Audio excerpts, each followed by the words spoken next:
Assalamualaikum dulu Nona.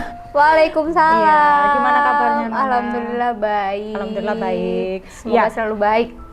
Tadi nggak boleh ya bilang Nona 3-in-1 ya? Iya, karena udah ganti. Oh sudah ganti. Jadi gini, kalau masih melekat itu kan namanya Nona 3-in-1 ya? Iya. Terus mungkin teman-teman kenalnya ya Nona 3-in-1 itu. iya, memang. Karena kan orang-orang taunya Nona 3-in-1. Terus ini yang jadi pertanyaan adalah, ya kan biasanya Nona itu paling nggak muncul di YouTube atau apa gitu kan ya, di media Iya. sosial, di apa gitu kan, terutama di YouTube ya. Kok tiba-tiba menghilang? Nah, seperti menghilang, nggak ada Ditelan bumi ya, ditelan bumi. Menghilang bagai ditelan bumi. Boleh ceritain sedikit nggak? Kemana sih Nona? Karena mungkin sekarang aku udah berhijrah, maksudnya udah pakai kerudung sekarang. Oh iya, alhamdulillah. Jadi mengurangi, jadi kayak lagu-lagunya dulu kan kayak happy, terus kan aku tipikal orang yang nggak bisa kayak teman-teman yang lain mungkin kayak goyang gitu kan. Aku kan dari dulu memang genreku ska, skapang, ska reggae gitu ya, nggak ada goyang-goyang kayak gitu. Jadi ketika aku memutuskan untuk berhijrah gitu, memutuskan untuk berkerudung, jadi kayak bingung aku harus pakai genre yang mana lagi gitu loh. Tapi sebenarnya masih nyanyi ya, masih mau lah gitu. Kalau untuk nyanyi masih pengen sih, mungkin nanti cover tapi masih di konsep baru lagi. Jadi nanti beda genre ya dari biasanya. Itu tadi kemana sih Nona 3-in-1 gitu loh? Sudah nggak muncul lagi di YouTube gitu, nggak pernah muncul gitu, kemana ini? Kesibukan sekarang aku alhamdulillah sekarang aku lagi menempuh pendidikan, lagi sekolah ya, lagi sekolah di kedokteran di Surabaya. Keren guys. Terus itu kalau nggak pintar nggak bisa masuk itu guys. Tapi tiap hari nangis. Tiap hari nangis. Tapi susah kan masuknya itu ya? Susah sekali, susah banget ya. Kok tiba-tiba masuk di situ? Maksudnya kan gini ya, kita pasti kan ada sesuatu yang gini, kalau kita masuk fakultas tertentu itu pasti kan sudah ada kepikiran karena ada target ini. Kalau Nona itu apa gitu? Atau memang pengen jadi dokter dulunya cita-citanya? Enggak, dari dulu lulus SMA itu sama tanteku sama omku kan dokter. Dari lulus SMA itu udah dari keluarga. Iya, karena di sana juga ada klinik di sana, di keluarga itu ada klinik. Dulu dari lulus SMA itu aku disuruh masuk di kedokteran. Cuman dari akunya udah kayak enggak deh, karena aku ngerasa kayak otakku nggak mampu, pusing gitu loh, kayak pusing banget Bun. Jadi kayak nggak dulu deh gitu. Terus yang menginspirasi aku tuh sebenarnya omku sama tanteku. Jadi waktu itu opaku kan sakit. Opaku tuh sakit stroke gitu. Sakit stroke udah hampir setahun atau 2 tahunan ya kalau nggak salah ya. Sakit stroke. Terus waktu itu aku pulang ke Surabaya. Pulang ke Surabaya, tante omku tuh lagi kayak ngecek. Jadi dari dulu tuh ngecek opanya. Ngecek kesehatan opa gitu. Iya. Dari dulu memang waktu pertama sakit sampai sekarang ya alhamdulillah udah agak enakan gitu. Yang ngecek itu selalu tante sama omku. Setiap minggu tuh mereka selalu check up kondisi opaku gitu. Terus jadi dari situ waktu itu setelah aku lihat opa sama opaku apa namanya? Sakit, dicek. Terus papaku telepon. Papaku tuh punya sakit jantung. Terus papaku telepon waktu itu, Papa bilang kalau mau ke Surabaya mau pasang ring lagi. Papaku tuh sakit jantung udah pakai ring 2. Rencananya waktu itu mau udah ada penyumbatan memang ya. Iya, memang ada penyumbatan. Terus telepon aku katanya mau pasang ring lagi di Surabaya gitu. Sudah 2 mau dipasang lagi. Iya, jadi tambah 3 gitu. Udah pasang seperti itu. Terus aku langsung kayak kepikiran, kayak aku tuh ngerasa nggak berguna gitu jadi anak. Aku ngerasa kayak aku dilahirkan tuh buat apa sih kalau nggak untuk orang tua gitu ya. Aku nggak bisa kalau membahas tentang orang tua gitu. Aku kayak ngerasa nggak ada untungnya gitu jadi anak kalau aku nggak bisa ngapa-ngapain buat orang tua aku gitu. Dari situ aku kayak mikir, langsung aku mikir. Dari situ aku mikir nggak tahu ya, mungkin ini jalan dari Allah juga ya. Waktu itu posisinya pendaftaran itu udah gelombang terakhir banget.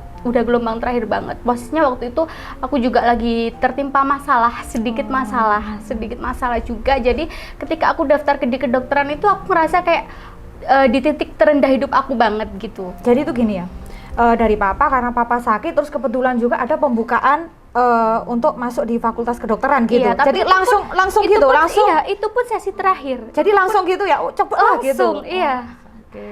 Aku langsung kayak nyoba lah, nggak tahu ya namanya rezeki ya, kita kan nggak pernah tahu namanya rezeki. Berarti memang benar-benar nggak ada niatan buat ya aku mau masuk kedokteran gitu, nggak ya? Ada. Karena memang ada semangat karena papa sakit, dan papaku juga nggak tahu waktu itu aku daftar di kedokteran gitu. Jadi aku juga nggak mau ngasih harapan ke keluarga aku juga, bahkan oma opaku pun nggak tahu kalau aku masuk di kedokteran. Padahal mungkin sebenarnya dari oma dari keluarga pengennya kamu memang masuk kedokteran. Iya, dari awal gitu, tapi waktu itu aku ngerasa kayak otakku nggak mampu, aku masih belum mampu gitu. Ternyata begitu masuk begitu masuk ya alhamdulillah mampu, walaupun agak pusing-pusing, nah, tapi udah diniatin jadi ya pusing, harus dijalani gitu. Harus sih, karena kan gini ya, masuk kedokteran itu kan nggak gampang ya kan, nggak semua orang bisa kesempatannya. Dari ya kan, 1.500 waktu itu 1.500 hanya terpilih 125-an 125 orang itu gitu. Ya kan, berarti itu kan selain memang juga dari atas. Jadi dari keluarga aku juga nggak ada yang tahu waktu itu. Nggak ada yang tahu ya. Berarti itu pada waktu tes itu benar-benar usaha sendiri ya waktu itu ya. Bener-bener aku kayak waktu itu kan banyak kan kalau di kedokteran berarti itu kan ini ada. Nih, pinter nih Nona nih. Enggak. Mungkin dari rezeki, mungkin ditolong sama Allah gitu. Jadi waktu itu aku nggak bilang sama siapa, aku langsung tes waktu itu, tes. Alhamdulillahnya lolos, dapat email kalau lolos. Waktu itu aku langsung telepon semua keluargaku. Keluargaku termasuk pun papa. Iya, aku kabarin. Aku tipikal orang yang apapun minta restu orang tua, apapun minta doa orang tua gitu. Yang belum dijawab tadi masalah hijrahnya. Kan gitu biasanya kalau orang hijrah kan pasti karena adanya hidayah, ya kan? Atau mungkin ada sesuatu, iya. Mungkin ada sesuatu hal yang bikin Nona akhirnya saya deh. Karena gini, karena apa namanya? Ada kejadian apa deh, biasanya gitu sih gitu. Kalau dari aku sendiri ya, aku waktu itu lihat orang tua tuh lihat di kayak ceramahnya ustadz gitu. Aku lihat di ceramahnya ustadz, terus katanya kalau misalkan anak perempuannya keluar dari rumah tanpa pakai hijab itu kan bisa memasukkan orang tuanya, suaminya, anak laki-lakinya. Dari situ aku juga kayak coba kali ya, tapi aku masih belum mantep waktu itu, masih belum mantep. Terus ketika aku kayak diam, terus aku mikir kalau menurut di Islam tuh kan ada ya, jodoh itu adalah cerminan diri. Ya, benar. Jodoh adalah cerminan diri. Ya kalaupun nggak sesuai dengan misalkan perilakuku gini, terus perilaku pasanganku gini, walaupun nggak sesuai, setidaknya nggak jauh-jauh gitu. Kalau nggak gitu nanti pasti pasangannya juga mengikuti pasangannya gitu. Kan kalau kita baik, itu. nanti pasangannya meskipun awalnya nggak baik, akhirnya ikut jadi baik gitu. Iya, kan. Ya itu maksudnya cerminan itu seperti itu sih sebenarnya. Terus aku ngerasa kayak apa ya, kayak aku pengen punya imam yang baik. Aku pengen punya imam yang baik, bisa membimbing aku, yang bisa mengarahkan aku. Dari situ udah, oh ya berarti gimana caranya aku dapat imam yang baik? Oh berarti dari diri aku sendiri dulu nih, dari diri sendiri dulu harus berubah dulu. Jangan berharap kayak kamu dapat imam yang baik, dapat pasangan yang baik, tapi kalau kamunya belum baik gitu. Ya walaupun mungkin kayak kamu memantapkan untuk berhijrah itu apa perilakumu udah baik gitu ya kan? Enggak, menurut aku sih kalau kita memang niatnya udah dari dalam hati, memang niat untuk berhijrah, pasti Allah itu bantu kirim orang-orang yang membantu kita buat jadi lebih baik gitu. Berarti itu intinya dari ceramah ya, mungkin ya lihat di medsos ada ceramah dari Pak Ustadz lagi kebuka ya. Iya. Nah itu kadang Allah itu ngasih hidayah itu enggak terus nggak melihat waktu, nggak melihat apa gitu. Maksudnya kan Nona kan masih muda banget, tapi ternyata sudah ada pemikiran kayak gitu. Iya, gitu. Posisinya waktu itu kan lagi namanya juga lagi naik-naiknya. Sebenarnya kalau bilang seperti itu kan eman banget. Eman waktu saya merintis Nona 3-in-1 itu nggak mudah waktu itu. Nggak mudah sekali. Mengenalkan Nona 3-in-1, band Nona 3-in-1 pada orang-orang tuh menurut saya nggak mudah sekali. Banyak perjuangan, banyak air mata gitu. Tapi ketika aku udah maksudnya di atas udah di atas banget. Cobanya, kok langsung gitu ya. langsung kayak langsung menghilang gitu, ya, aja memang, gitu. Jadi mungkin sama Allah disuruh milih, kamu lebih milih cinta aku apa duniamu, pasti kayak gitu ya. Tapi kalau kamu memilih aku, mungkin gitu kan Allah ya, maka aku akan memberikan duniamu. Mungkin kedepannya akan dilancarkan semuanya, termasuk Nona tiba-tiba terpilih atau bisa masuk di kedokteran. Nah itu kan hikmahnya kayak gitu kan. Kan rezeki. Susah, pasti kan nggak pernah kebayang kalau bakalan jalannya semulus itu. Iya, nggak kebayang juga. Aku juga walaupun udah maksudnya kayak ujian kan, ini aku udah udah menjalani itu, proses itu, aku juga sampai detik ini juga nggak nyangka gitu. Oh iya ya, ternyata aku tuh masuk di sini, aku udah masuk di kedokteran gitu, nggak nyangka banget gitu. Iya, jadi terus jadi hijrahnya dari situ ya, dari mendengarkan cerita Ustadz, terus juga berpikiran bahwa pengen dapat jodoh yang baik, terus kasihan ayahnya juga ya kan, kalau terus terbuka kayak gitu kan, sampai akhirnya dilancarkan sama Allah ya kan semuanya gitu kan, sampai bisa masuk di kedokteran. Kita dapat aku ngerasa kayak di kedokteran itu aku ngerasa kayak aku dapat hadiah dari Allah gitu.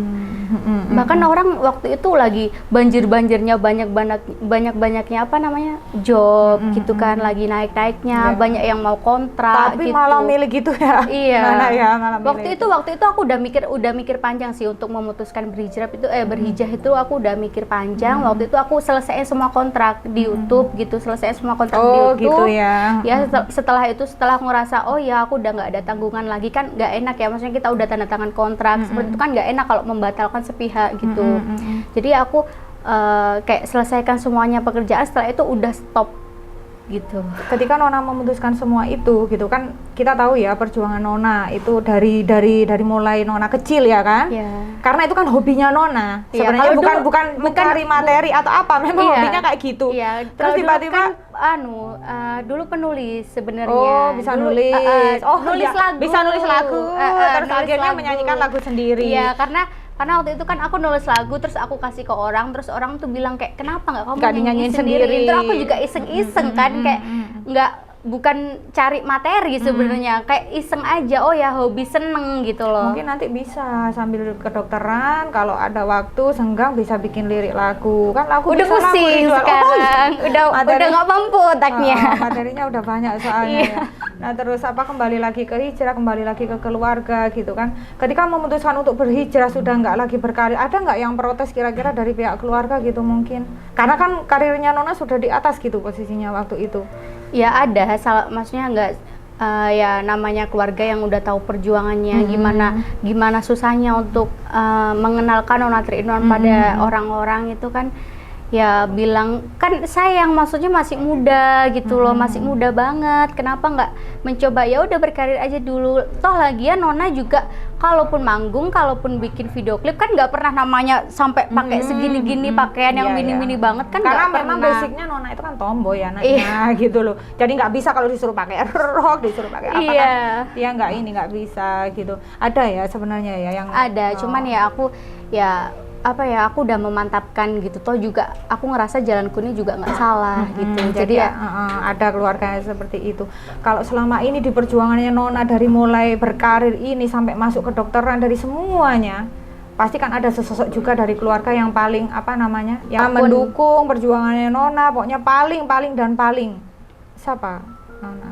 Bunda mungkin. Ya. Gimana sih menggambarkan sosok Bunda itu bagi Nona? Bunda tuh orang yang hebat menurut saya. Aku nggak bisa kalau ngomongin tentang orang tua tuh nggak bisa, selalu kayak sedih gitu.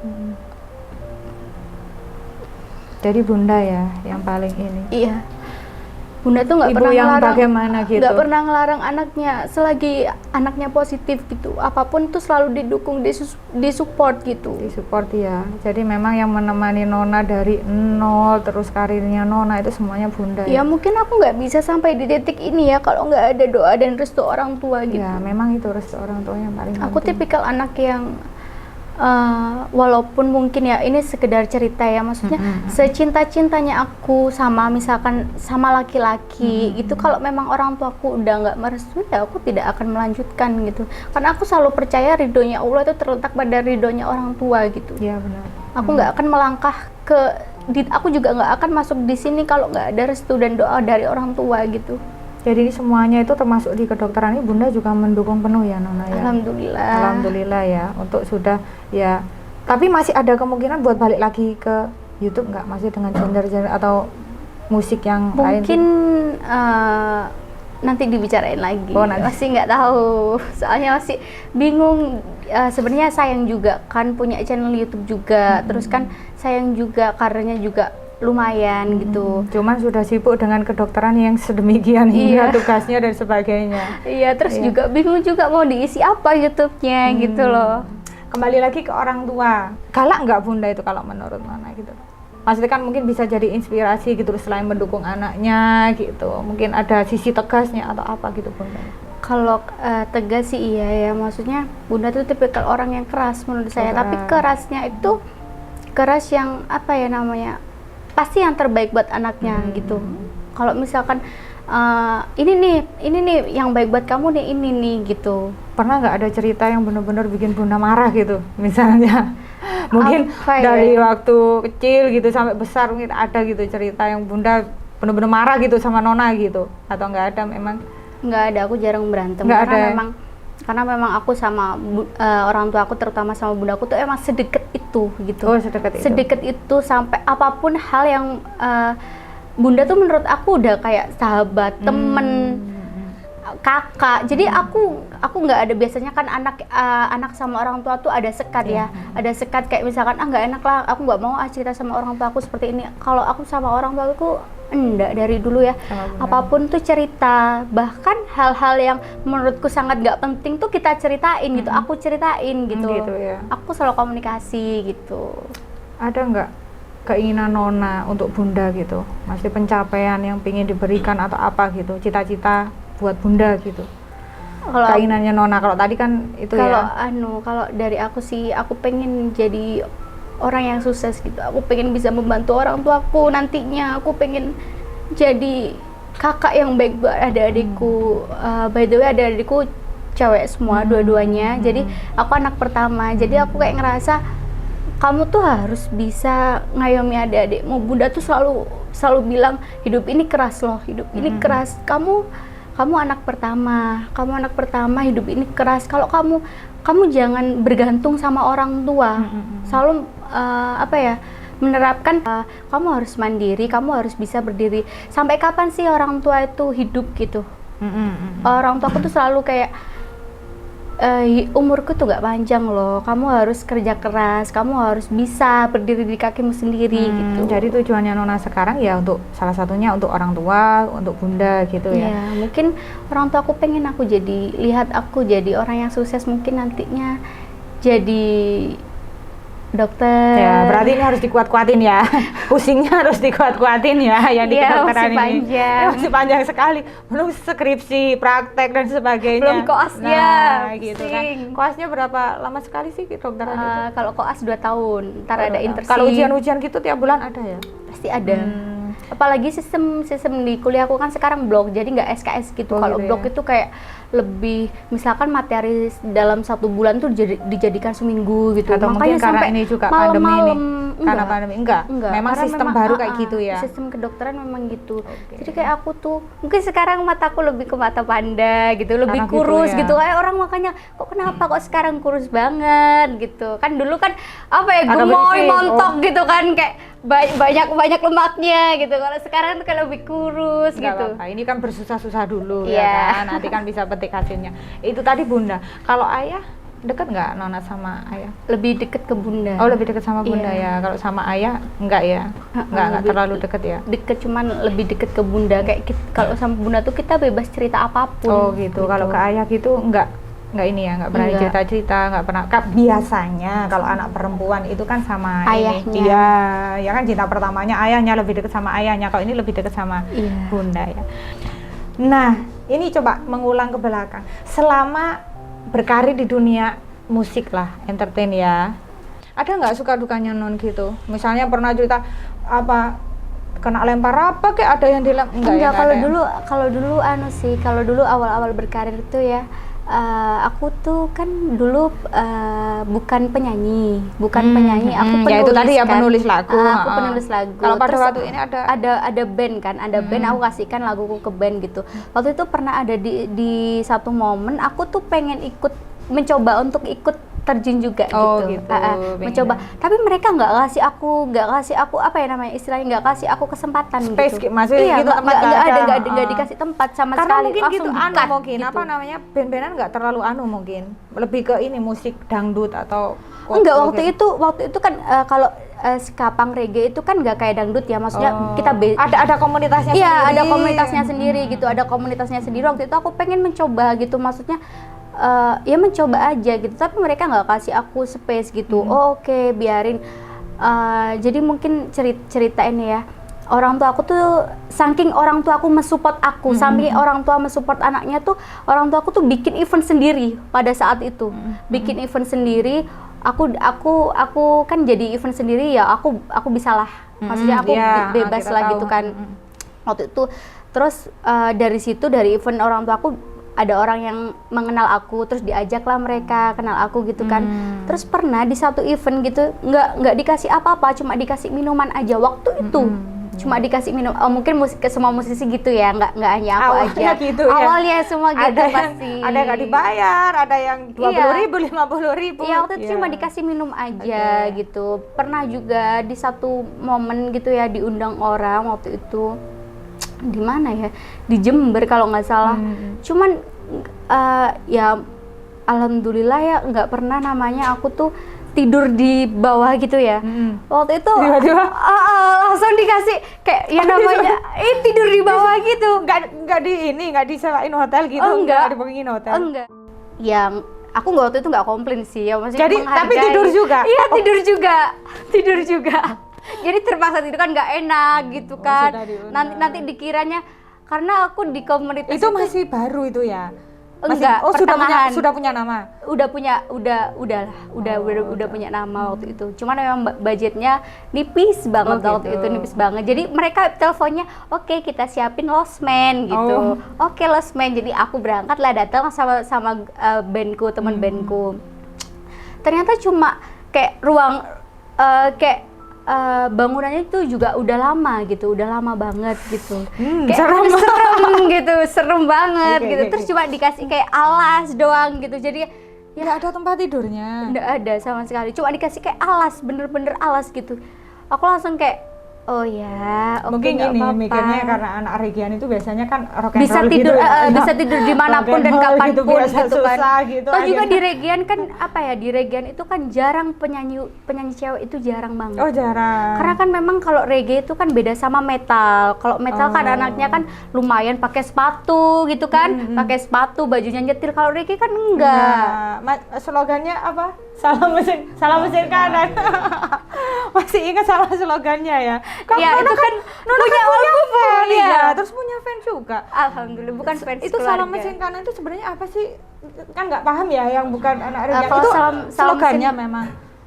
Iya, slogannya. Di lagu aku sih. Lagu, iya ada ya kan Nona ya. Jadi waktu itu dari lagu atau memang apa dari lagu? Oh, dari lagu aku. Dari lagu aku. Bukan. Berarti slogannya anak Vespa itu bukan. Lah, kan taunya kalau kita ini yang nggak mengerti reggae kan itu sudah booming gitu kan, salam mesin kanan gitu. Iya. Itu ternyata dari Nona. Dari lagu aku. Jadi Terus bagaimana ini posisinya menerus salam mesin kanan ini? Salam mesin kanannya sudah hijrah ini sekarang. Harus ada ini generasi yang meneruskan salam mesin kanan.